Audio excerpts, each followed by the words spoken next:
Hello दोस्तों, फिर से एक नए वीडियो में आपका स्वागत है। वास्तविक संख्या हम पढ़ रहे हैं और इसमें आपके लिए फिर से हम दोबारा महत्वपूर्ण क्वेश्चन लेकर आए हैं जो एग्ज़ाम बोर्ड में कई बार पूछा गया है क्लास 10th में। तो देखिए बच्चों, ये कितनी बार पूछा गया है। ये सन 2019, 20, 22, 23, 24, 25 हर साल आ रहा है, लगातार आ रहा है। तो इसमें आपको दिख रहा है कि सिद्ध करना है √3 एक अपरिमेय संख्या है। तो चलिए बच्चों, हम इसको सिद्ध करते हैं कि √3 एक अपरिमेय संख्या किस प्रकार से है। तो चलिए शुरू करते हैं। तो √3 एक अपरिमेय संख्या, तो सबसे पहले बच्चों इसको मानेंगे हम।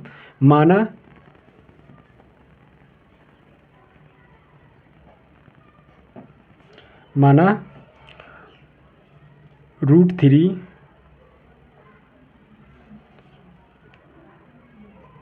बराबर a/b एक परिमेय संख्या है।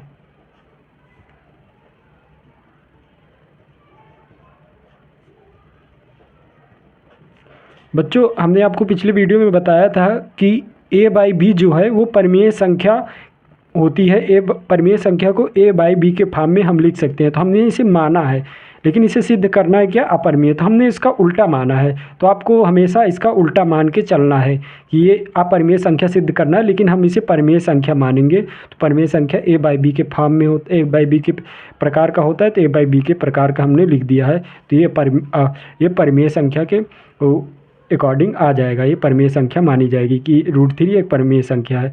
तो परिमेय संख्या में क्या डिफिनीशन होती है बच्चों कि b हमारा यहाँ पे 0 नहीं होना चाहिए और a और b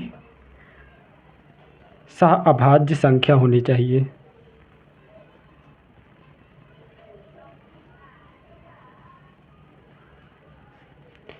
सहअभाज्य संख्या कोप्राइम इसे इंग्लिश में बोलते हैं कोप्राइम नंबर। कोप्राइम नंबर बच्चों क्या होता है? सहअभाज्य संख्या जो दो संख्या मान लीजिए आप, जिसे मान लीजिए 7 लीजिए, 11 लीजिए, जिनका मतलब कि दो संख्या ऐसी जिनका HCF हमेशा मासा हमेशा 1 आए। तो इनका HCF 1 हो, मतलब कोई भी दो संख्या लीजिए उनका HCF 1 आए, वो सहअभाज्य संख्या होंगे, वो कोप्राइम नंबर होंगे। तो हमने बच्चों यहाँ पे आपको ये बेसिक कॉन्सेप्ट हमने बताया कि ये सहअभाज्य संख्या किसे कहते हैं। जब तक ये आपको कॉन्सेप्ट नहीं समझ में आता तब तक आपको ये क्वेश्चन समझने में परेशानी होती। तो ये हमने a और b सहअभाज्य संख्या यहाँ पे दिया रहता है कि a और b परिमेय संख्या में सहअभाज्य संख्या होती हैं। तो ये सहअभाज्य संख्या हमने a और b है। तो चलिए बच्चों आगे बढ़ते हैं। तो हम इसका अब इस इक्वेशन में हम इसको स्क्वायर कर देंगे, दोनों तरफ का वर्ग कर देंगे। तो वर्ग करेंगे, वर्ग करने पर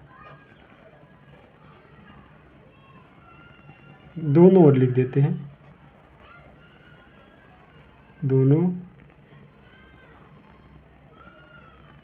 दोनों तरफ वर्ग करने पर। तो वर्ग करेंगे बच्चों तो क्या आ जाएगा? √3। हमें ऐसे ही लिखना है कि √3 a/b, इसे परिमेय संख्या उल्टा मान लेना है, फिर दोनों का वर्ग कर देना है।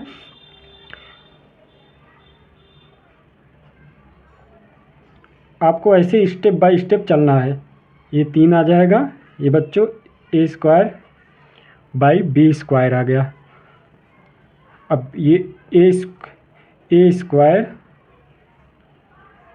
बराबर 3b², ये हमारी एक इक्वेशन हो गई बच्चों।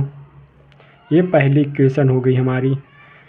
तो ये पहला समीकरण हमारा हो गया, a² बराबर 3b।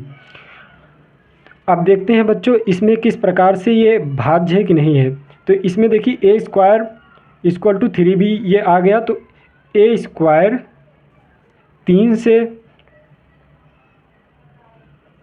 से भाज्य होगा।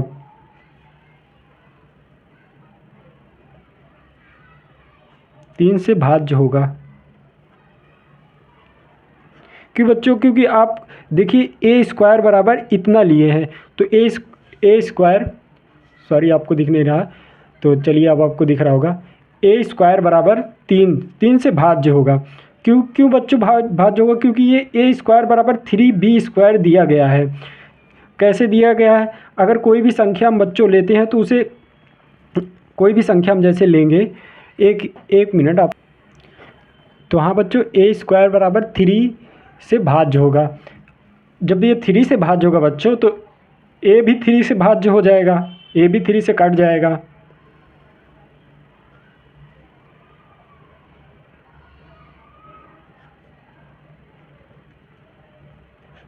ए भी 3 से कट जाएगा। अब ये इतना बच्चों हो गया। अब हम दूसरी इक्वेशन बनाएंगे, तो मानेंगे हम पुनः, माना ए इक्वल टू 3r ले लेते हैं बच्चों।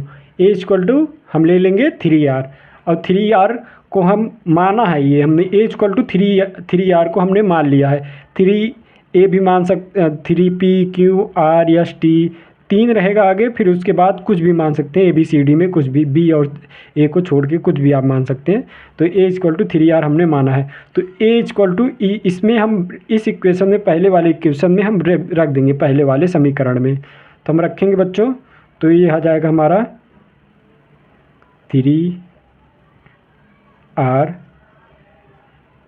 होल स्क्वायर, और ये 3b, ये आ गया। अब बच्चों देखिए, हम इसका होल स्क्वायर कर देते हैं, 9r स्क्वायर 3b, ये 3 से 3 तिरिका 9, तो इधर 3 बचा, तो ये आ गया बच्चों 3r स्क्वायर और b स्क्वायर। और आगे हम बढ़ते बच्चों, इसको और आगे कर लेते हैं हम थोड़ा सा। तो बच्चों हमारा यहाँ पे आ गया b स्क्वायर। बी स्क्वायर बच्चों यहाँ पे 3 से विभाजित होगा, 3 से कट जाएगा, ये 3 इधर लेके जाएंगे, ये 3 से डिवाइड है, तब ये 3 इंटू आर स्क्वायर लिखा है बी स्क्वायर। इसका मतलब है कि ये 3 से विभाजित है, तो ये 3 से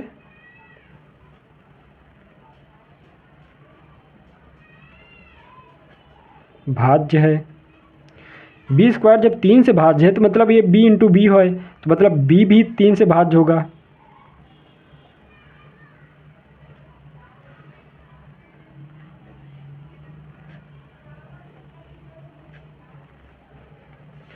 तो हम बच्चों अब इसका पूर्ण हम ये कह सकते हैं बच्चों कि ये ए समीकरण 1, ये समीकरण हमारा 2 था। समीकरण 1 और 2 को, समीकरण 1 और समीकरण 2 को, ये है 2, ये पहला है समीकरण 1, और समीकरण हम 2 को, दोनों को अगर हम कंपेयर करके, दोनों को कंपेयर करके बताएंगे, तो ये कहेंगे हम कि 3 और 3 ए तथा बी का गुणनखंड है। 3 ए बी का गुणनखंड है।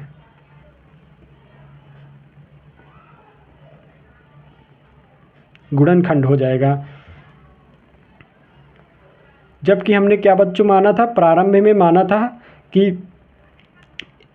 ए तथा बी सहअभाज्य संख्या है, मतलब कि ये दोनों एक दूसरे से कटेंगी नहीं। सहअभाज्य संख्या हमने बताया था ऐसा नंबर जिसका HCF 1 हो। HCF 1 आएगा तो बच्चों की HCF 1 होगा तो वो संख्या आपस में कटेंगी नहीं। मान लो 7 और 11 लिए तो उनका HCF कितना आएगा बच्चों? 1 आएगा। तो ये दोनों क्या डिवाइड होंगी? नहीं डिवाइड होंगी। लेकिन यहाँ पे क्या दिया गया है, यहाँ पे ये आ रहा है कि 3 ए और बी का गुणनखंड है, मतलब 3 और ए और बी का गुणनखंड है, मतलब कि इसमें कॉमन है 3। तो इसका मतलब है कि ये हमने जो माना था वो गलत माना था, मतलब कि वो हमारा असत्य हो गया। a/b एक परिमेय संख्या, √3 एक परिमेय संख्या नहीं है। तो यहाँ पे हमारा आ जाएगा बच्चों √3 एक अपरिमेय